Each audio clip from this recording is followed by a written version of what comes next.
সম্পর্কে কি বলতে চাচ্ছেন? এই যে মানুষ দূরপাল্লার যে মানুষগুলো ঈদ করার জন্য দেশের বাইরে গ্রামের বাড়িতে যাচ্ছে এবং তাদের যে ভোগান্তির এই নিরসনের উপায় সম্পর্কে যদি কিছু বলতেন।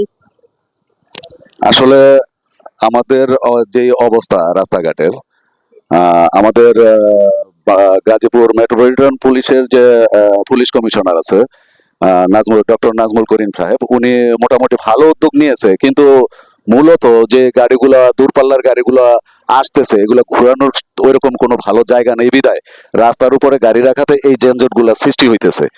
এই একটা যদি আমাদের এখানে কোনো টার্মিনাল সিস্টেম থাকতো, যে রাস্তায় গাড়িগুলো না রাইখা বাহিরে রাখতো, একটা মাঠে রাখতো। মাঠ আছে কিন্তু আমাদের এলাকায় প্রচুর পরিমাণ মাঠ আছে, বিভিন্ন কলেজের মাঠ আছে, স্কুলের মাঠ আছে।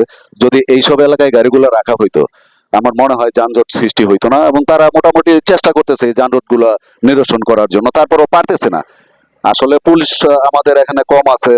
তারপর আমাদের রাস্তাঘাটে যারা এই রাস্তাঘাট পরিচ্ছন্ন করতো যে লোকগুলো, এগুলো শর্ট আছে, যার ধরুন এখন ওইভাবে কাজ করতে পারতেছে না। এর জন্য আসলে আমাদেরও বুঝে নিতে হবে যে আমরা কিভাবে চলাফেরা করব রাস্তায়।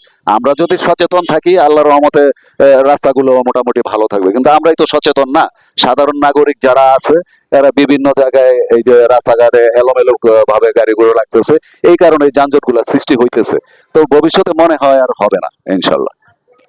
আরেকটা প্রশ্ন ছিল আপনার কাছে, সেটি হচ্ছে ঈদকে কেন্দ্র করে এই যে পরিবহন যে মালিক পক্ষ, তারা হচ্ছে সাধারণ যারা যাত্রীরা রয়েছেন তাদের থেকে নাকি বেশি ভাড়া নিচ্ছে। এই ব্যাপারটা কি আপনি জানেন এবং এটার প্রতিকার কি, এই সম্পর্কে যদি বলতেন।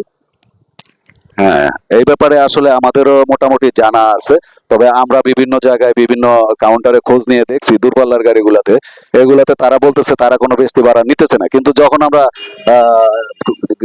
যাত্রীদের কাছে প্রশ্ন করতেছি, তখন যাত্রীরা বলতেছে যে না, আমাদের কাছ থেকে কিছু কিছু ভাড়া বেশি নিতেছে কিছু কিছু কাউন্টার।